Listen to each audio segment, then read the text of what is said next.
Hello. Hello. और बच्चों क्या हाल है? एसी चैप्टर एंडिंग पे है हम लोगों का। लास्ट क्लास में मैंने पढ़ाया था पावर इन एलसीआर सर्किट पढ़ाया था। और उसमें मैंने बताया था जो पावर होती है that is equal to I R M S cos five.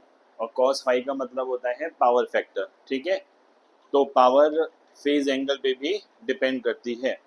ठीक है। फेज एंगल पे भी डिपेंड करती है पावर। ठीक है ना।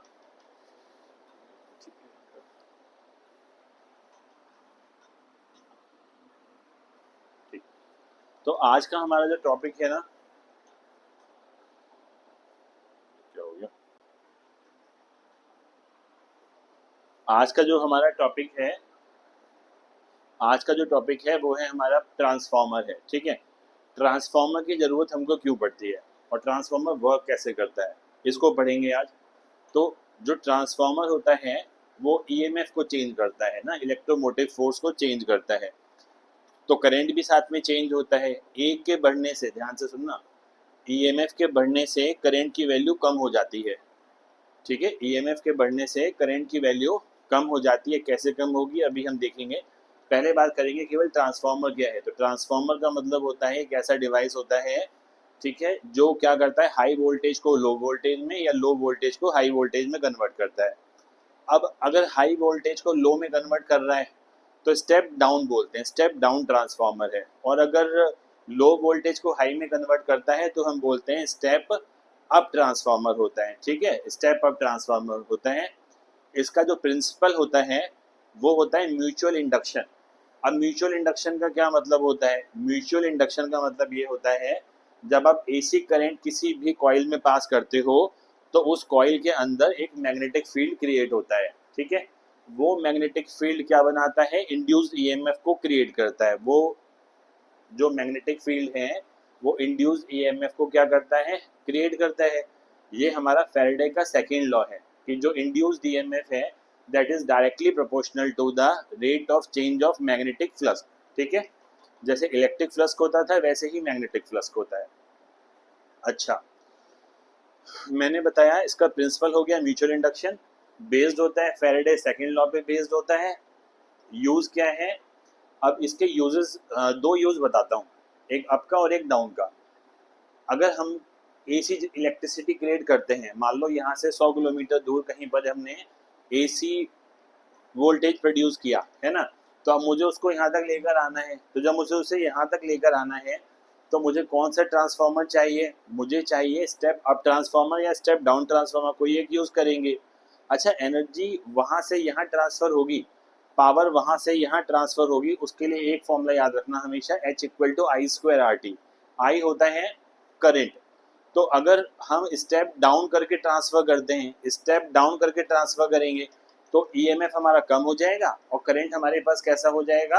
ज़्यादा हो जाएगा। तो आई स्क्वायर, आई बढ़ गया तो आई स्क्वायर तो बहुत बढ़ जाएगा। तो मतलब वहाँ पर हीट लॉस कैसा होगा? ज़्यादा होगा। वहाँ पर हीट लॉस कैसा होगा? ज़्यादा होगा।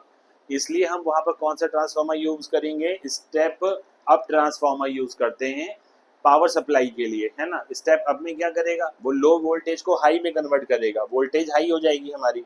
अगर वोल्टेज हाई हो गई तो हमारी करंट की वैल्यू कम हो जाएगी। करंट की वैल्यू कम होने से जो H equal to I square R T है, आई के कम होने से हीट जनरेटेड जो होगा वो भी कैसा हो जाएगा? कम हो जाएगा। ठीक है। अच्छा, अब हमारे पास बात आता है कि हम इसके लिए यूज क्या करते हैं, क्या क्या चीजें हम इसमें करते हैं, तो वो पढ़ लेते हैं एक बार।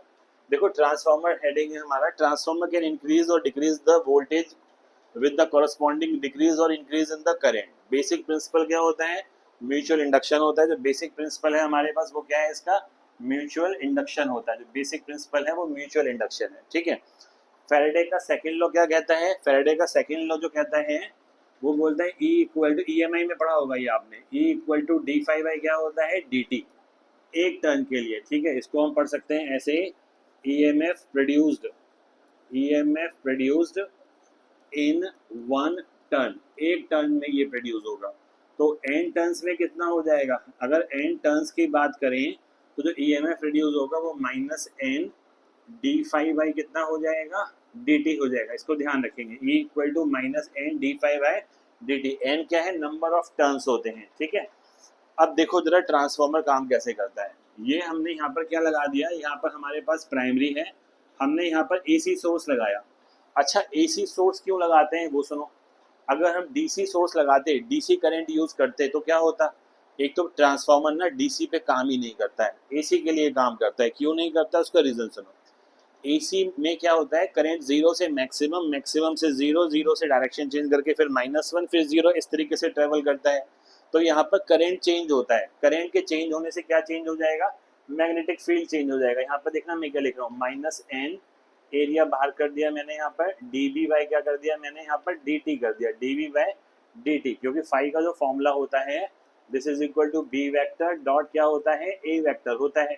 तो मैग्नेटिक फील्ड के चेंज, करंट चेंज हो रहा है, आपने पढ़ा था करंट उस मैग्नेटिज्म में कि अगर करंट पास करते हैं किसी भी कंडक्टर में तो उसके आसपास एक मैग्नेटिक फील्ड क्रिएट हो जाता है, वो कांस्टेंट मैग्नेटिक फील्ड होता है क्योंकि करंट कांस्टेंट है।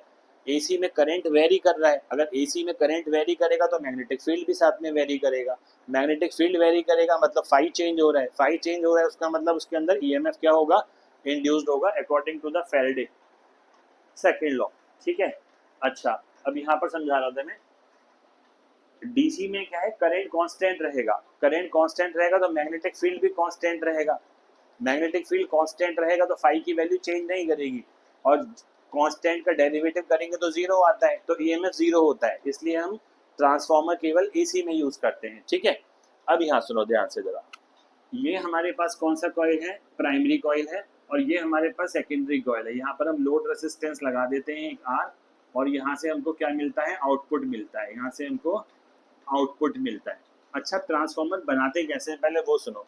ये जो हमारे पास ये शीट्स देख रहे हो ना, ये जो शीट्स होती हैं इनको बोलते हैं सॉफ्ट आयरन कोर है, कहीं है लिखा हुआ नहीं है, तो इसको हम क्या बोलते हैं, सॉफ्ट आयरन कोर यूज करते हैं, सॉफ्ट आयरन कोर। अच्छा सॉफ्ट आयरन कोर कैसा सब्सटेंस होता है हमारे पास, this is ferro, this is ferromagnetic, this is ferromagnetic substance होता है। और फेरो मैग्नेटिक सब्सटेंस क्या करता है, फेरो मैग्नेटिक सब्सटेंस क्या करता है, सारा मैग्नेटिक फील्ड अपने अंदर से पास करने की कोशिश करता है, कि सारा मैग्नेटिक फील्ड कहाँ से पास हो, उसके अंदर से पास हो, सब्सटेंस के अंदर से पास हो, है ना।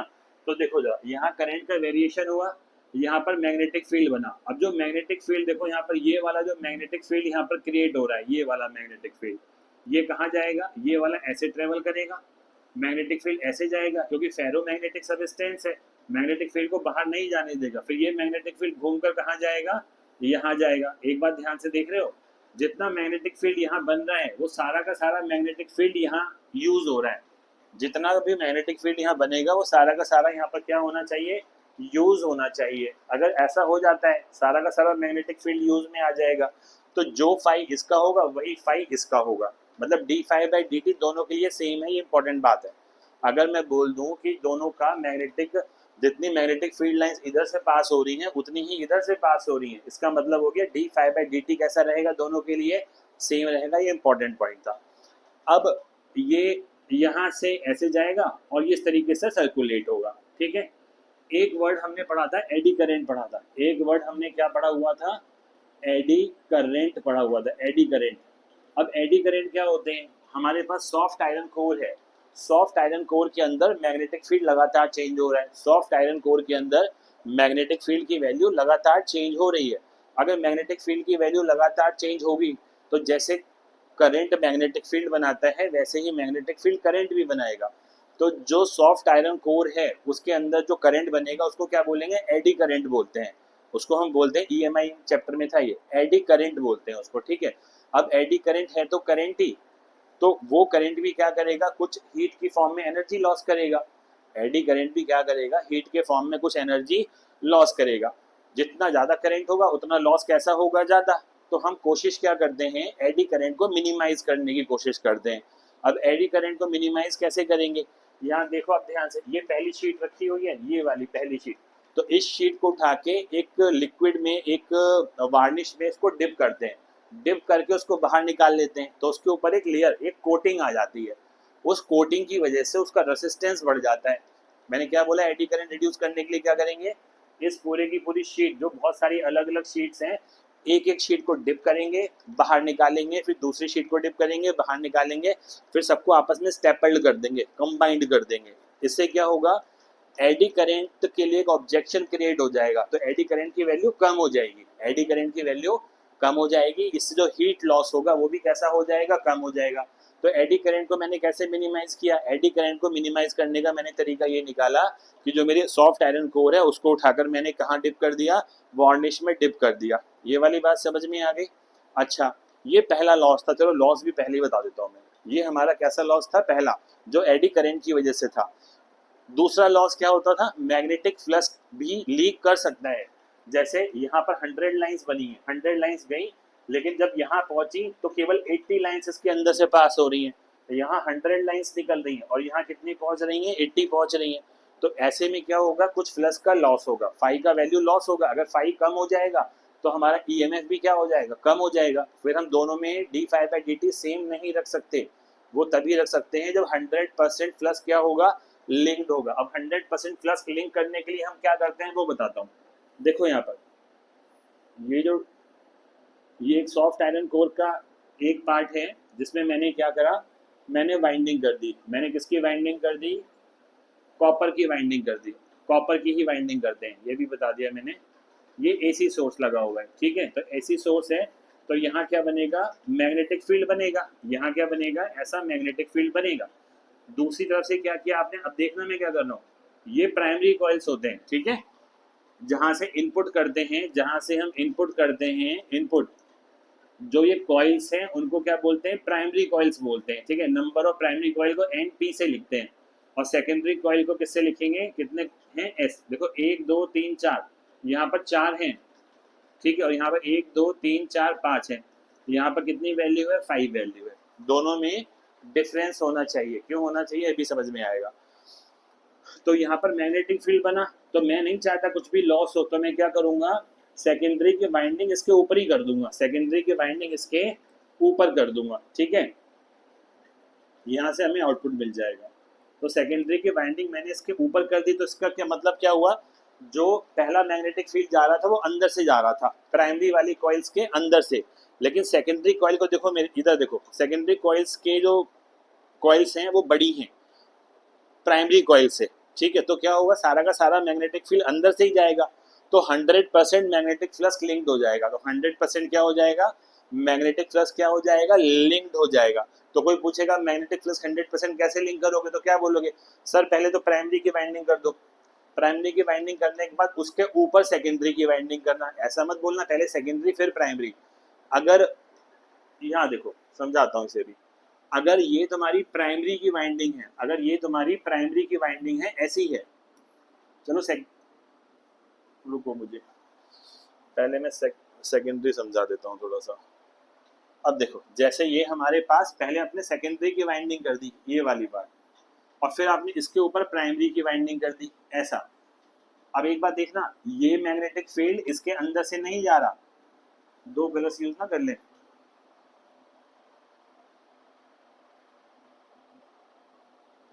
दो कलर्स यूज कर लेते हैं। पहले मैंने किसकी वाइंडिंग करी, प्राइम सेकेंडरी की वाइंडिंग कर दी, this is number of secondary NS। फिर मैंने क्या किया यहाँ पर, फिर मैंने प्राइमरी की वाइंडिंग कर दी, ये NP हो गया। तो एक बात बताओ, जो मैग्नेटिक फील्ड ऐसा जा रहा है, इस लाइन से देखना, जो मैग्नेटिक फील्ड इस लाइन से जा रहा है वो तो पास हो रहा है, लेकिन जो मैग्नेटिक फील्ड यहाँ बाहर से जा रहा है, यहाँ से प्राइमरी के तो अंदर से है पर सेकेंडरी के अंदर से नहीं जा रहा, तो दिस इज क्या हो गया, दिस इज अ वेस्टेज हो गई। दिस इज अ क्या हो गया, वेस्टेज हो गई, किसकी, मैग्नेटिक फील्ड की वेस्टेज हो गई, मैग्नेटिक फील्ड की वेस्टेज हो गई, ठीक है यहाँ तक।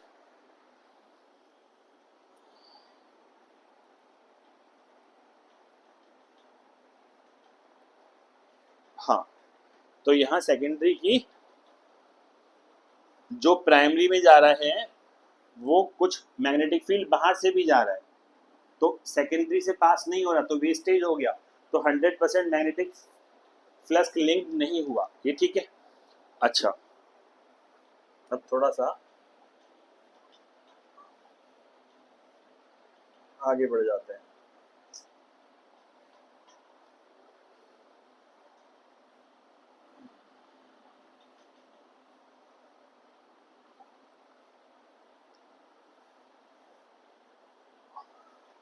अब यहाँ देखना,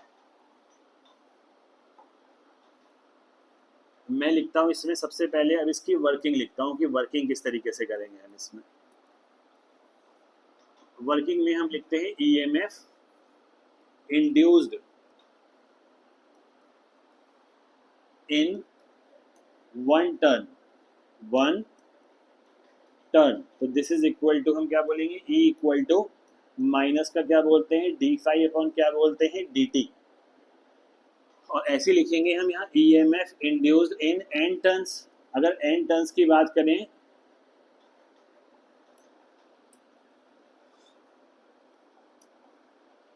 अगर n टर्न्स की बात करें तो हम यहाँ लिखेंगे E equal to minus N d5 upon कितना होता है, dt। अब हमारे पास दो सर्किट हैं, है ना, तो मैं लिखूंगा यहाँ पर EMF induced in primary coil, primary से हम इनपुट सप्लाई करते हैं, है ना, EMF induced in primary coil is equal to, हम लिखेंगे यहाँ पर EP equal to minus number of turns in the primary, और यहाँ पर d5 अपॉन क्या आ जाएगा, dt आ जाएगा, d5 अपॉन dt आ जाएगा, ठीक है। अच्छा, फिर हम लिखेंगे EMF इंड्यूस्ड इन सेकेंडरी। अब EMF induced in secondary coil, तो हम यहाँ लिखेंगे ES is equal to minus का NS और d5 अपॉन dt। ये कब होगा, जब ये 100% लिंक्ड होगा, जब ये 100% क्या होंगे, लिंक्ड होंगे, मतलब कोई भी मैग्नेटिक फ्लक्स लॉस नहीं होगा, है ना, फाई का लॉस नहीं होना चाहिए। अब मैंने क्या किया, ये मेरी फर्स्ट इक्वेशन है और ये वाली मेरे पास कौन सी इक्वेशन है, सेकेंड इक्वेशन है। तो अब देखो जरा, अब मैं इन दोनों को ना डिवाइड करूंगा। अगर मैं इन दोनों को डिवाइड करता हूं तो मुझे क्या मिलने वाला है, मुझे मिलने वाला है EP upon ES equal to NP upon क्या मिलने वाला है, NS मिलने वाला है, ठीक है। तो मेरे को ES निकालना है, तो मैंने लिखा ES is equal to NS upon में कितना आएगा, NP इंटू कितना आ जाएगा, EP आ जाएगा। ये वाली बात समझ में आ गई। तो हमें EMF इतना मिलेगा यहां से, ठीक है।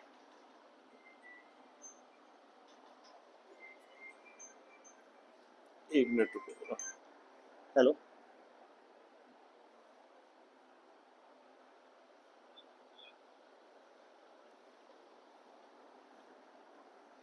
तो अब यहाँ पर देखो, जो हमारा NS अपॉन NP आया है उसको बोलते हैं ट्रांसफॉर्मेशन रेशियो बोलते हैं,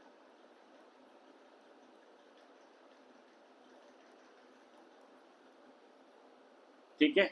अब इससे क्या फर्क पड़ेगा वो समझना थोड़ा सा।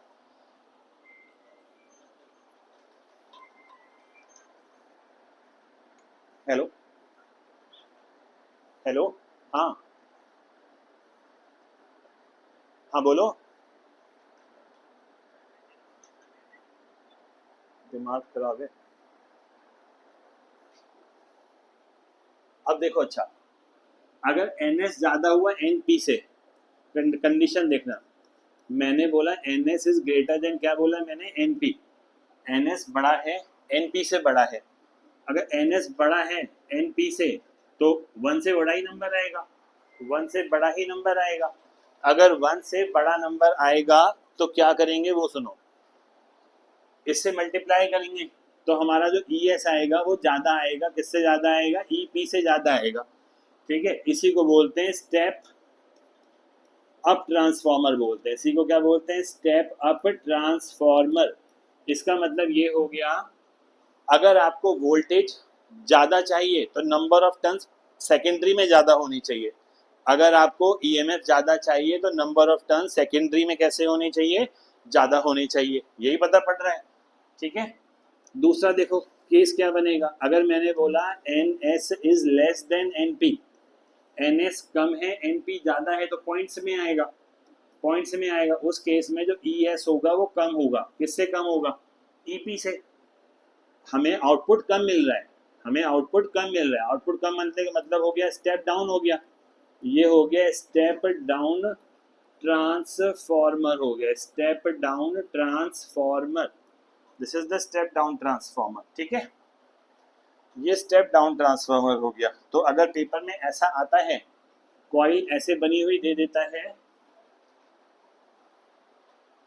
यहाँ देखो, अगर पेपर में ऐसा कॉइल दे देता है बना हुआ, और यहाँ वो ये 2 टर्न्स बना दिए मैंने, ये इनपुट है, तो आपको मिलेंगे NP प्राइमरी 2 टर्न्स दिख रहे हैं, और यहाँ पर 2 3 4 5 यहाँ से आउटपुट मिलना है, आउटपुट। तो इसको सेकेंडरी सर्किट बोलते हैं। इसको क्या बोलते हैं? इसको पढ़ते हैं सेकेंडरी सर्किट पढ़ते हैं, ठीक है। तो यहाँ पर नंबर ऑफ टर्न सेकेंडरी में कैसा है, ज़्यादा है। कितने ज़्यादा है? 1 2 3 4, तो 4 हैं। तो आप देख के बता सकते हो कि ये वाला जो ट्रांसफार्मर होगा वो स्टेप अप ट्रांसफार्मर होगा। वो वाला ट्रांसफार्मर क्या होगा? स्टेप अप ट्रांसफार्मर होगा। ये वाली बात समझ में आ गई? जो ये वाइंडिंग करते हैं ये कॉपर की होती है, ठीक है। जो ये वाइंडिंग हम करते हैं इसमें, ये किसकी होती है? कॉपर की होती है। अब अगर कॉपर की होती है तो एक बात तो पक्का है, करंट पास होगा तो वायर हीट अप होंगे। एक बात पक्का है, करंट पास होगा तो वायर क्या हो जाएंगे? हीट अप हो जाएंगे। अगर वायर हीट अप होंगे तो कुछ एनर्जी वहां भी लॉस होगी, कुछ एनर्जी वहां भी लॉस होगी। तो कभी भी एफिशिएंसी 100% नहीं होती, कभी भी एफिशिएंसी 100% नहीं होती। लेकिन हम बोल देते हैं आइडल ट्रांसफॉर्मर है। आइडल का मतलब क्या होता है? एफिशिएंसी 100% है, मतलब इनपुट इक्वल टू आउटपुट। जो पावर इनपुट हो रही है या जो एनर्जी इनपुट आई है वही आउटपुट में जाएगा, नो लॉस, उसको बोलते हैं आइडल ट्रांसफॉर्मर, जो कि पॉसिबल नहीं है, ठीक है। अब हम क्या बोलते हैं कि हमारे पास एक है आइडल ट्रांसफॉर्मर है, आइडल ट्रांसफॉर्मर है, आइडल ट्रांसफॉर्मर, ठीक है। आइडल ट्रांसफॉर्मर में एनर्जी जो इनपुट होती है वही एनर्जी किस में जानी चाहिए? आउटपुट में जानी चाहिए, बराबर होना चाहिए। तो एनर्जी का फॉर्मूला क्या होता है? हमने पढ़ा हुआ है, जो हमारा एनर्जी होता है, energy this is equal to power into time. Energy का फॉर्मूला क्या होता है? एनर्जी का फॉर्मूला होता है पावर इनटू टाइम होता है। लगा लेते हैं सब। अच्छा, आपने स्विच ऑन किया तो टाइम तो दोनों के लिए सेम है, प्राइमरी के लिए भी और सेकेंडरी के लिए भी, दोनों के लिए सेम है। तो मैं यहाँ पर लिख लेता हूँ इनपुट के लिए, इनपुट हमें प्राइमरी से मिलता है ना। तो पावर इनपुट का into time equal to power output का इनटू टाइम, टी से टी गया। अब पावर का फॉर्मूला वी आई होता है, तो मैं लिख लेता हूँ ई और आई, यहाँ ई पी और यहाँ आई पी। यहाँ पर लिखा आउटपुट है, आउटपुट सेकेंडरी से मिलता है, तो ई एस, और यहाँ क्या मिल गया हमको? आई एस मिल गया, ठीक है। यहाँ मिल गया ई एस और यहाँ मिल गया मुझको आई एस मिल गया। अच्छा देखो, ये हमारी कौन सी इक्वेशन आ गई? ये हमारी सेकंड इक्वेशन आ गई, ठीक है। अब सेकंड इक्वेशन में हमको क्या मिला था? हमको मिला E P into I P equal to E S into क्या मिला हमको? आई एस मिल गया। तो आप कह सकते हो ना कि जो आपको ई एस अपॉन ई पी चाहिए, ई एस के नीचे ई पी को ले जाओ, और यहाँ पर आई पी अपॉन कितना हो जाएगा? आई एस चाहिए। तो मतलब ईएमएफ और करंट इनवर्सली प्रोपोर्शनल है, ईएमएफ और करंट इनवर्सली प्रोपोर्शनल है, जो हमें ये बताता है कि अगर आप ईएमएफ को बढ़ाओगे तो आपका करंट का वैल्यू कम हो जाएगा। सब कुछ कवर करूंगा इस वीडियो में, ध्यान से देखना, ठीक है। तो ये मिलेगा। अब इसे फर्स्ट इक्वेशन से कंपेयर कर दें। फर्स्ट इक्वेशन हमारी कौन सी थी? इसे फर्स्ट सेकंड नाम दिया है ना, इसे फर्स्ट नाम दे देता है।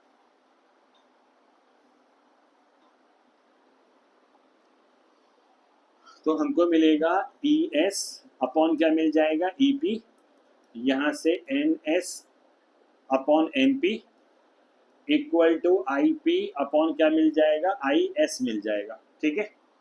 अच्छा, अब न्यूमेरिकल्स में कई बार बोलता है एफिशिएंसी के लिए बोल देता है वो।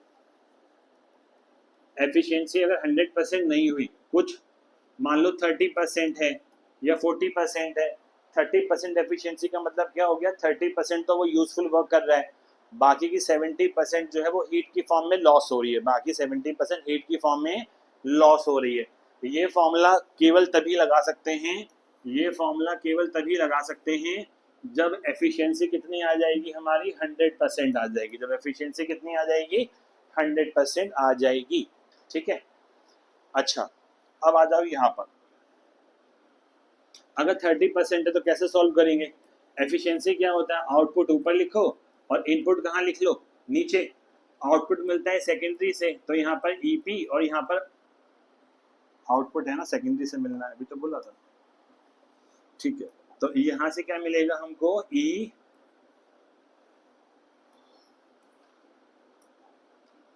एस और यहाँ पर मिलेगा आई एस, और यहाँ पर इनपुट है ये प्राइमरी से, तो ईपी और यहाँ पर कितना मिल जाएगा हमें, आईपी मिल जाएगा, ठीक है। जब एफिशिएंसी होगी तो गिवन होगी तो पहले इस फॉर्मूले को यूज करेंगे आप। ये फॉर्मूला तो कभी भी यूज कर सकते हैं, ये वाला formula E S upon E P equal to N S upon कितना, एन पी, ये फॉर्मूला कभी भी यूज कर लो, ठीक है। पर ये फॉर्मूला तभी यूज कर सकते हैं जब एफिशिएंसी कौन सी होगी हमारे पास, 100% होगी, ठीक है यहाँ तक। अच्छा,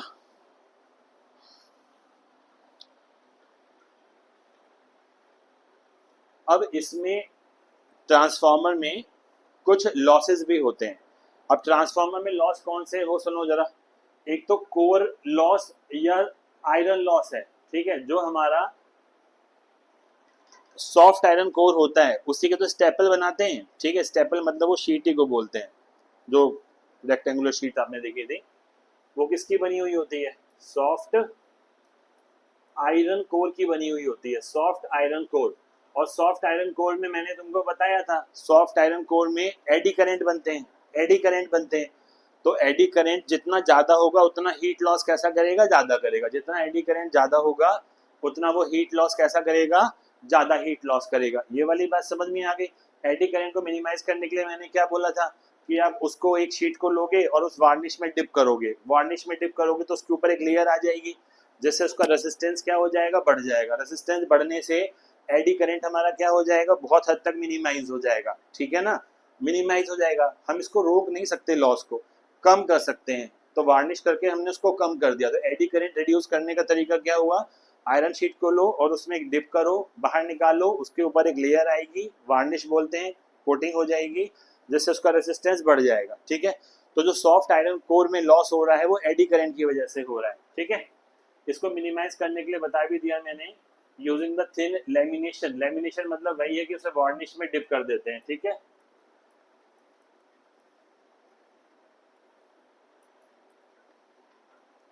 एक आता है कॉपर लॉस है। अब कॉपर लॉस कहाँ से आ गया, आपने देखा था आपके पास फ्रेम जो बना था, इधर कौन सी वाइंडिंग है, प्राइमरी, और इधर कौन सी वाइंडिंग है, सेकेंडरी वाइंडिंग है ना। यहाँ यहाँ प्राइमरी वाइंडिंग है और यहाँ पर सेकेंडरी वाइंडिंग है। ये जो वाइंडिंग होती है कॉपर की होती है, ये जो वाइंडिंग होती है ये वाली, ये किसकी होती है, कॉपर की होती है। तो इसमें भी हीट लॉस होगा, ठीक है, इसमें भी हीट लॉस होगा, हीट की फॉर्म में होगा। तो यहाँ हीट लॉस करने, हीट कम करने के लिए क्या कर सकते हैं, मोटी कॉपर वायर यूज करो, थिक कॉपर वायर यूज करो। अगर थिक होगा तो एरिया ऑफ क्रॉस सेक्शन ज्यादा होगा, थिक होगा तो एरिया ऑफ क्रॉस सेक्शन कैसा होगा, ज्यादा। R equal to rho L upon कितना, ए को बढ़ा दो,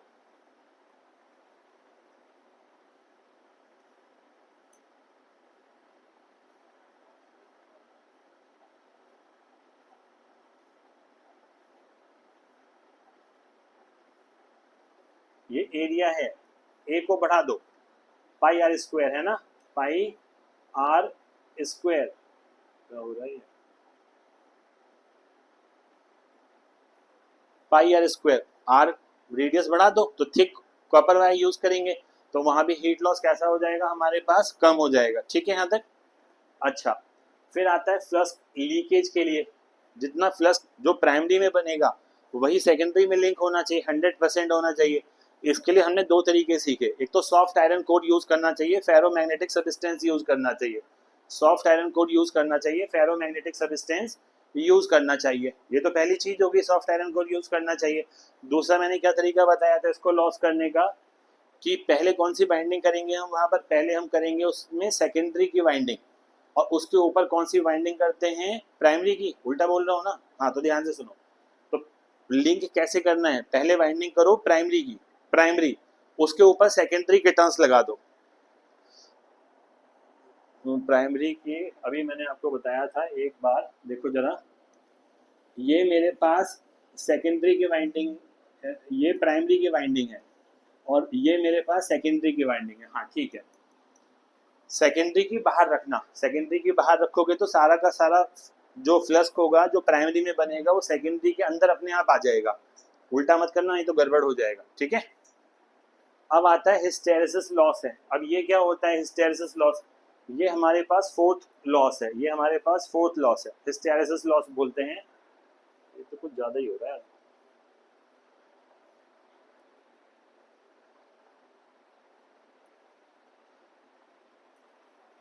जो ये हिस्टेरेसिस लॉस है ये होता है जैसे करंट जीरो आएगा तो सॉफ्ट आयरन कोर क्या होंगे, डीमैग्नेटाइज होंगे। फिर क्या होगा, वो मैक्सिमम पे जाएगा तो फिर से मैग्नेटाइज होगा। तो हर साइकिल में मैग्नेटाइजेशन और डीमैग्नेटाइजेशन होता रहता है। एक बार मैग्नेटाइज होना, एक बार डीमैग्नेटाइज होना, इसको बोलते हैं हिस्टेरेसिस लॉस बोलते हैं, ठीक है। हिस्टेरेसिस क्या बोलते हैं, इसको लॉस बोलते हैं, ठीक।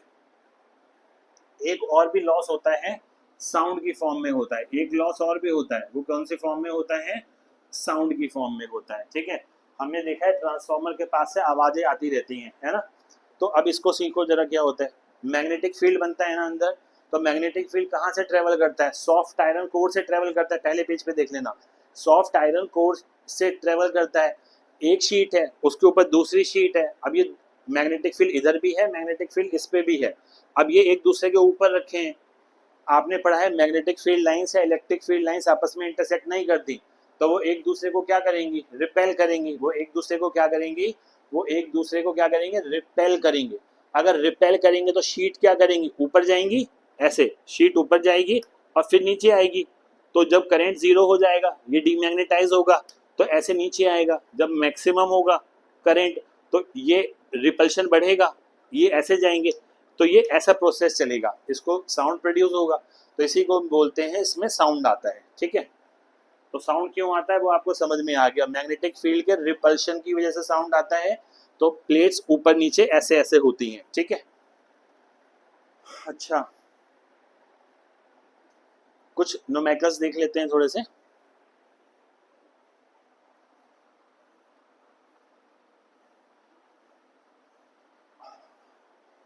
अब देखो जरा, आ स्टेप डाउन ट्रांसफार्मर है, हैज 50 टर्न्स है। तो मैंने एन एस लिख लिया, स्टेप डाउन ट्रांसफार्मर है, 50 टर्न्स है। एंड 100 ऑन द प्राइमरी, तो नंबर ऑफ टर्न्स जो प्राइमरी में है वो कितने हैं हमारे पास, 100 है। If a transformer is connected to, transformer इससे कनेक्टेड है, तो मैंने बोल दिया ईपी कितना आ गया, 220 वोल्ट से कनेक्टेड है। इनपुट हमेशा प्राइमरी से मिलेगा ना।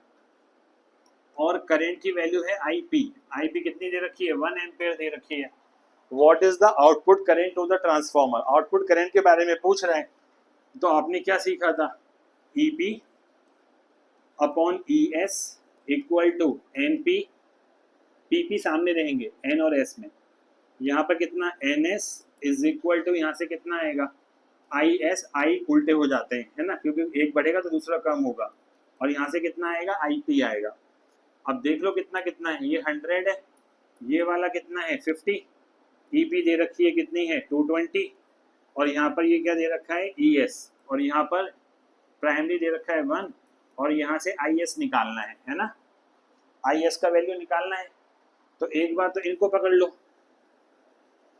अगर इनको पकड़ेंगे यहाँ पर तो हमारा आ जाएगा 220 upon E S is equal to 2, तो 110 is equal to E S आ जाएगा।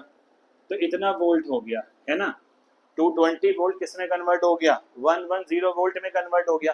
तो वोल्टेज हमारी कम हो रही है यहाँ पर, ठीक है। अब आ जाओ आगे, दूसरा वाला पार्ट, इस बार इन दोनों को ले लो। तो यहाँ पर 100 अपॉन कितना है 50 है, यहाँ पर आई एस अपॉन 1 है, तो 2 एम्पेयर इक्वल टू कितना आ गया, आई एस आ गया। तो ये करंट कितना हो गया, 2 एम्पेयर हो गया, करंट हो गया 2 एम्पेयर। अच्छा, जो वेल्डिंग का काम करते हैं, कभी आपने देखा होगा आपके घरों में आते हैं तो साथ अपनी मशीन वो एक लेकर आते हैं जिसमें वो सर्किट वर्किट अपना कंप्लीट करते हैं। वो कौन सा ट्रांसफार्मर होता है? वो स्टेप डाउन ट्रांसफार्मर होता है। अब अच्छा बताओ, वेल्डिंग करनी है उसको तो दो मेटल के पीस आपस में जोड़ने हैं या तो तोड़ने हैं, हीट प्रोड्यूस ज़्यादा होनी चाहिए। उसका मेन पर्पस होता है हीट से, हीट ज़्यादा होनी चाहिए। अगर हीट ज़्यादा होनी चाहिए इसका मतलब है करंट ज़्यादा होना चाहिए। तो वो स्टेप डाउन यूज़ करेगा। स्टेप डाउन क्या करेगा? हमारे घरों में जो इलेक्ट्रिसिटी आती है वो 220 वोल्ट सप्लाई होती है, तो 220 वोल्ट सप्लाई को वो कुछ कम कर देगा, है ना? स्टेप डाउन यूज़ कर रहे हो तो आपकी ईएमएफ कम हो जाएगी, तो करंट बढ़ जाएगी। करंट बढ़ेगी तो H इक्वल टू क्या होता है? आई स्क्वायर आर टी होता है। H equal to I square R T होता है। तो आई के बढ़ने से हीट कैसी प्रोड्यूस होगी? ज़्यादा। तो अब आपको दो, कम से कम दो डिफरेंसेस समझ में आ गए। एक स्टेप डाउन कौन यूज़ करेगा? जो वेल्डिंग जैसे काम करेगा, ठीक है, क्योंकि उसे करंट ज़्यादा चाहिए। और पावर ट्रांसमिशन के लिए हमको करंट कम चाहिए होता है जब वो ट्रांसफ़र करे, तो उसके लिए हम स्टेप अप यूज़ करते हैं। स्टेप अप में वोल्टेज बढ़ेगी और करंट क्या होगी? कम होगी। यहाँ देख लो, स्टेप डाउन था, पहले वोल्ट 220 था, 220 को कितना कर दिया इसने? 110। करंट 1 एम्पेयर था तो उसको बढ़ा दिया, कितना कर दिया? 2 एम्पेयर कर दिया, ठीक है। और है a power transformer is used to step up an alternating EMF. यहाँ देखो ऑल्टरनेटिंग ईएमएफ की बात कर रहा है, तो यहाँ पर ईपी दे रखा है, 220 वोल्ट है और इतना किलो टू इतना किलोवाट। तो यहाँ पर ई एस दे रखा है, यहाँ 1 1 1 2 3 वोल्ट, ठीक है, किलो वोल्ट था। स्टेप अप यूज कर रहे हैं, ठीक है, वोल्टेज को बढ़ा रहा है, दिख भी गया स्टेप अप है। टू ट्रांसमिट इतना पावर, इतनी पावर को वो ट्रांसमिट करेगा। टू ट्रांसमिट 4.4, तो यहाँ पर पी आई है, इनपुट पावर है, इनपुट पावर है 4.4 इंटू 1000, ये आ जाएगा 4400 वॉट, ठीक है। If the primary coils, primary coil की बात कर रहा है तो एनपी की बात कर रहा है, कितने कॉइल्स है यहाँ पर? 1000 है। What is the current rating of the secondary? Current rating हमें ना सेकेंडरी की पता लगानी है, कितनी है सेकेंडरी में, देख लेते हैं। अच्छा बताओ, ये इनपुट है, इनपुट के लिए क्या लिखना चाहिए मुझे? ईपी इंटू क्या लिखना चाहिए? आईपी। तो आईपी मेरा आ जाएगा 4400 अपॉन में, इसको नीचे ले आओ, 220 कैंसिल हो गया, तो यहाँ पर कितना आ गया? 20 आ गया। तो I P is equal to कितना आ गया? 20 एम्पेयर आ गया, ठीक है। अब आपको फॉर्मूला पता है, ई पी अपॉन, यहाँ देखो, E P upon E S equal to I S upon कितना? I P. ई पी हमारा है 220, ई एस वो दे रखा है, कितना है? 1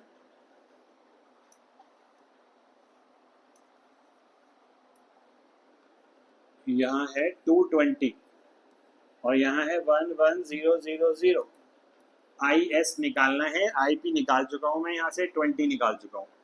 तो यहाँ से एक जीरो से ये गया, इस वाले जीरो से ये गया, ये इधर आएगा तो 44 हो जाएगा, और यहाँ 110 इक्वल टू कितना आ गया? आई एस आ गया। काट लो इसे 11 से, 11 वन जा, 11 फोर जा, तो आई एस का वैल्यू आ गया 0.4 एम्पेयर आ गया। आई एस का वैल्यू कितना आ गया? 0.4 एम्पेयर आ गया, क्योंकि ये 100% था, 100% था, तो ये वाला फॉर्मूला मैं यूज कर सकता हूँ। ये एफिशिएंसी कितनी है यहाँ पर? 100% है। अगर एफिशिएंसी 100% है तो इस फॉर्मूले को हम यहाँ पर यूज कर सकते हैं, ठीक है।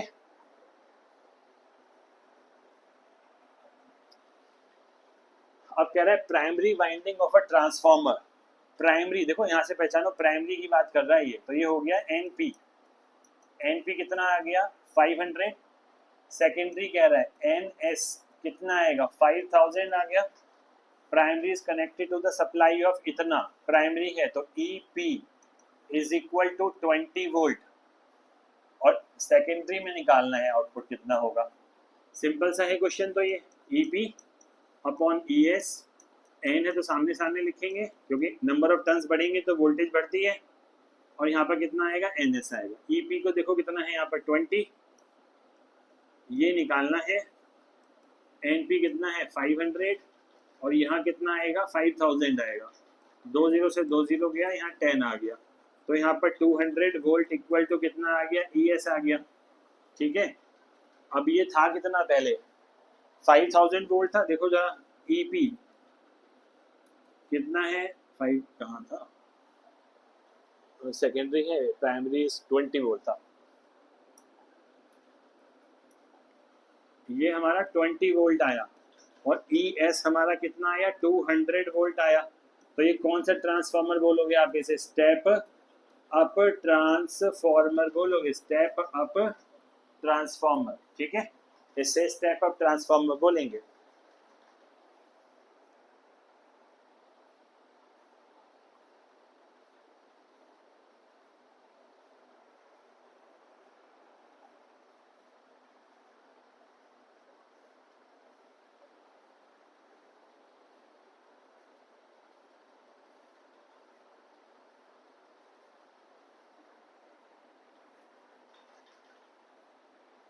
ठीक है, अब पढ़ने में सही आ रहा होगा। फिर से बता देता हूँ, प्राइमरी वाइंडिंग है तो NP हो गया, सेकेंडरी है टर्न्स है तो ES हो गया, प्राइमरी कनेक्टेड होता है 50 फ्रीक्वेंसी है। ठीक है, ये इसकी फ्रीक्वेंसी है, जो F है वो है 50 हर्ट्ज। कह रहा है the secondary will have an output of, secondary में कितना आउटपुट मिल जाएगा हमको, यहाँ पर 200 मिला था ना, और ये पहले ही मिल जाएगा 200 वोल्ट सप्लाई मिल जाएगी हमको। ठीक है, 200 वोल्ट मिल जाएगी।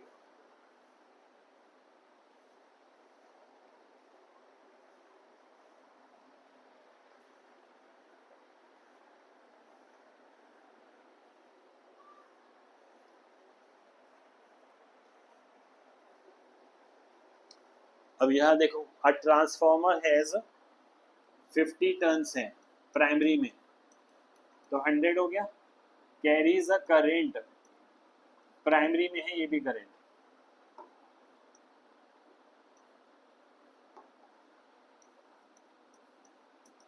8 एम्पियर। इनपुट पावर है, इनपुट पावर मतलब हो गया PI 1 किलोवाट मतलब 1000 watt. Number of turns required in the secondary, कि 500 आउटपुट मिल जाए तो ये EMF सेकेंडरी में मिलना चाहिए हमें 500 वोल्ट मिलना चाहिए। ठीक है ना, इसे देखो, इनपुट है तो क्या लेंगे EP, और यहाँ से क्या लेंगे IP, 1000 है तो EP निकाल लेते हैं, 1000 अपॉन कितना आएगा 8 आ जाएगा, 4 2 8, 4 2 8, 4 5 20 और 0 2 से काट लो, 125 वोल्ट आ गया। अब हमको इजी हो जाएगा थोड़ा सा, EP पता है, ES पता है, NP अपॉन में कितना आएगा NS, ये आ गया 125 और ये आया 500, NP है 100 और NS निकालना है। अंदाजा लगाए, ये 125 है और वो 500 है, तो नंबर ऑफ सेकेंडरी ज्यादा आना चाहिए। नंबर ऑफ सेकेंडरी कैसा आना चाहिए, ज्यादा आना चाहिए।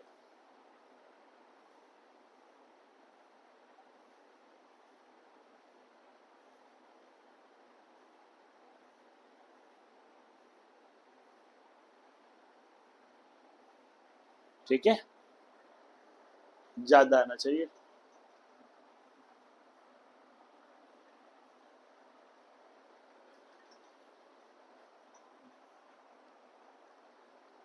A transformer has 500 turns in the primary coil and 8 ampere current. If input power is 1 kilowatt, number of turns required in the secondary coil to have the 500 volt output. ठीक है,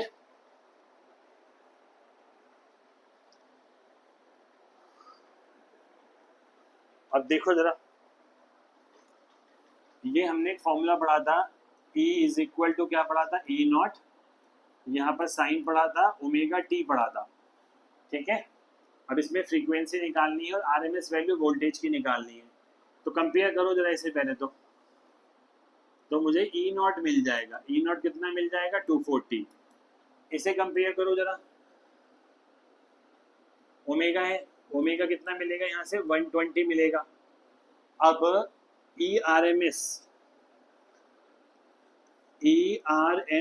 is equal to E naught upon क्या होता है, √2 होता है, ई naught upon √2। ठीक है, तो मैं क्या करूंगा यहाँ से, मैं करूंगा 240 अपॉन, क्वेश्चन सही आ रहा है, हाँ 240 अपॉन √2।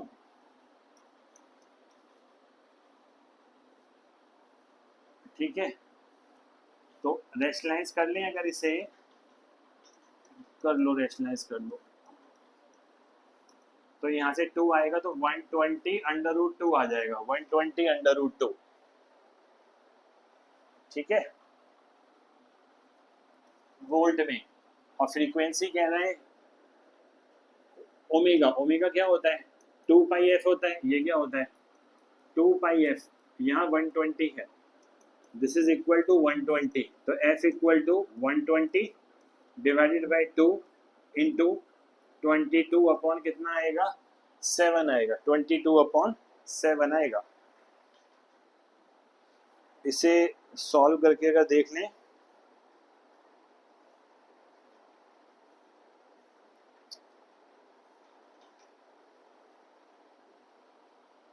ये मिलेगा मुझे 120 इंटू ये 1.414 होता है, ये होता है 120 इंटू 1.414, इसको याद रखना 169.68 वोल्ट आ रहा है, 169.6, तो इसके पास ज़्यादा आ रहा है ना, 170 के पास ज़्यादा आ रहा है। और अगर इस फ्रीक्वेंसी को चेक करें तो 120 मल्टीप्लाई 7 और डिवाइडेड बाय 44, तो ये मुझे मिल रहा है 19.09 मिल रहा है, 19.09 HZ मिल रहा है। ठीक है, 19.09। क्वेश्चन में कुछ नहीं होता है, बस फॉर्मूला देख लो कि है क्या, किससे कंपेयर करना है। यहाँ पर वो कह रहा था ERMS निकालना है, तो मुझे पता पड़ जाना चाहिए ERMS इक्वल टू मेरे को क्या मिलना चाहिए, ई नॉट अपॉन क्या मिलना चाहिए, ई नॉट अपॉन √2, या मुझे ERMS equal to IRMS upon क्या मिलना चाहिए, Z मिलना चाहिए। ये 2 नहीं है, Z है। इसको क्या पढ़ते थे, इम्पीडेंस पढ़ते थे। इम्पीडेंस का मतलब क्या होता था, इम्पीडेंस का क्या मतलब होता था, total resistance of the circuit होता था। ठीक है, ऐसे निकाल सकते हैं इन क्वेश्चंस को।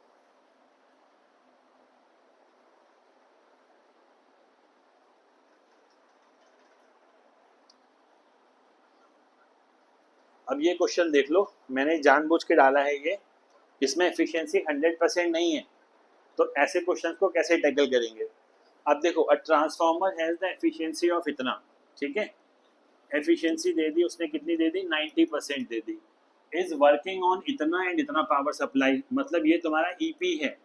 ट्रांसफार्मर जो वर्क करेगा वो हमेशा प्राइमरी वाला गिवन होगा, और पावर सप्लाई मतलब पीआई इनपुट है ना,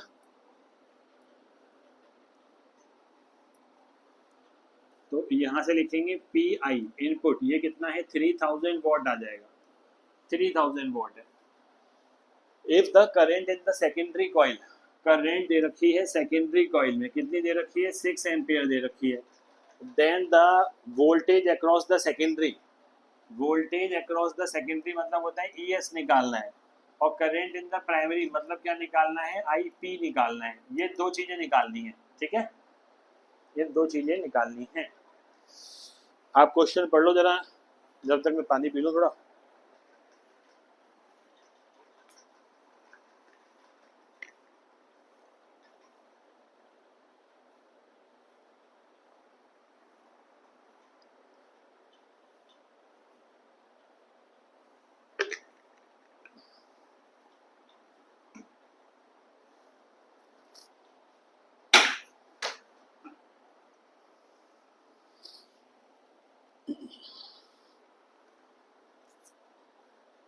देखो, अच्छा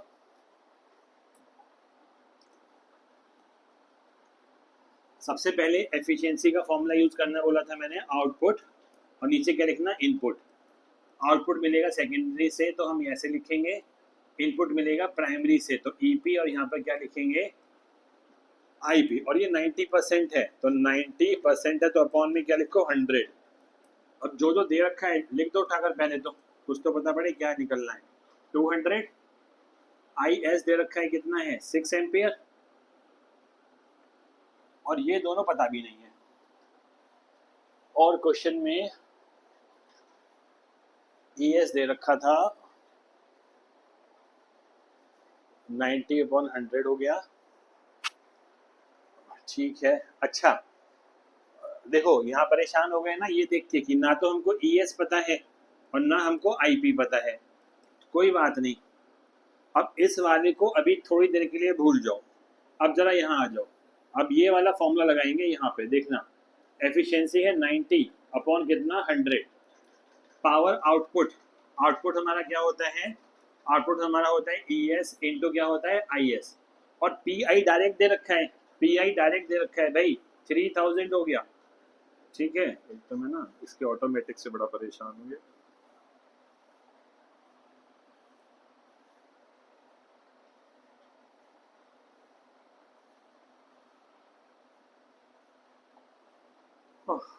यहाँ क्या आया, सारी कलाकारी आज ही होनी है। यहाँ पर कितना आ जाएगा, यहाँ पर आ जाएगा 3000 आ गया, 2 0 से 2 0 गए, ठीक है। ये ऊपर जाएगा तो कितना आ जाएगा 2700 और इक्वल टू, ये मुझे इनमें से एक गिवन था अभी 6 गिवन था, तो यहाँ ई एस इंटू कितना 6 ये दे रखा था, करो डिवाइड से 3 से काट लो, 3 2 सा 3 9 सा 27 और 2 0, तो यहाँ पर ई एस निकालना है, करो डिवाइड 4 सा 8 5 सा 10 और 0, इतना वोल्ट आ गया। 450 वोल्ट, दो ऑप्शन है 450 और यहाँ पर भी क्या है 450 है, तो हो गई गड़बड़। चलो अब इसमें वैल्यू डाल देते हैं, ठीक है। इस वाले में डायरेक्ट फॉर्मूला मत यूज करना है, इसमें ई एस अपॉन ई पी वाला है ना, वो तब लगेगा जब 100% एफिशिएंट है। लिख देता हूं मैं यहाँ पर, do not use E P upon E S equal to I S upon I P, ये वाला 100% नहीं है, क्योंकि अब यहाँ देखो जरा, यहाँ 90 है अपॉन में 100 है, ई एस निकाल चुका हूँ मैं, कितना है 450 इंटू कितना है 6, यहाँ पर 200 इंटू कितना है आई पी, ये 200 से 200 गया, 2 से काटो 2 2 ज़ा 4 2 2 ज़ा 4 2 5 ज़ा 10, तो यहाँ से आई पी जो निकलेगा वो आएगा 225 इंटू 6 अपॉन में कितना आएगा 90, 3 2 ज़ा 6 3 3 ज़ा 9 और 0, यहाँ से कितना आएगा 15, और यहाँ पे भी कितना आएगा 15 एम्पियर आ जाएगा, तो यहाँ से आई पी जो आ गया वो 15 एम्पियर आ गया, आई पी कितना आ गया 15 एम्पियर आ गया। तो अब अपना जरा क्वेश्चन देख लें,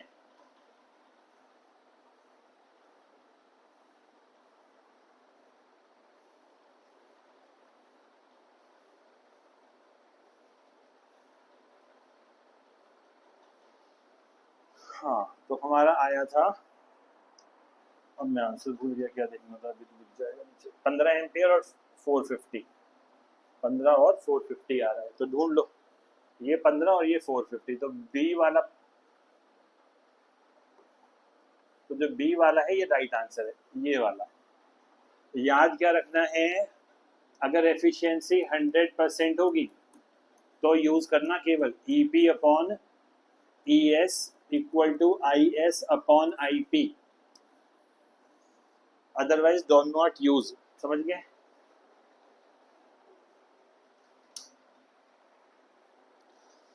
इसके बाद एक टॉपिक बचा हुआ है आप लोगों का, एसी जनरेटर, ठीक है। इसके बाद एसी जनरेटर है, चैप्टर क्लोज हो जाएगा उसके बाद ये। किसी को कहीं डाउट है तो कमेंट सेक्शन में लिखना, वीडियोस अच्छी लग रही हैं तो लाइक और सब्सक्राइब करो, ठीक है। चलो कल मिलते हैं विद एसी जनरेटर।